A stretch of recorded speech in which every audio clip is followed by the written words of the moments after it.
What non-negative linear models are supported planned in Scikit-Learn?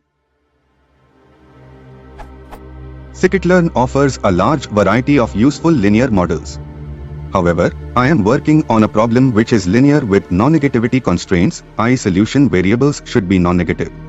I would like to use Scikit-Learn, but the only function I saw that can support currently non-negativity is lasso, via the positive is equal to true flag. Lasso, or lasso_path, don't support non-negativity. Are there other non-negative linear models available in Scikit-Learn? Are there plans to include these in the near future?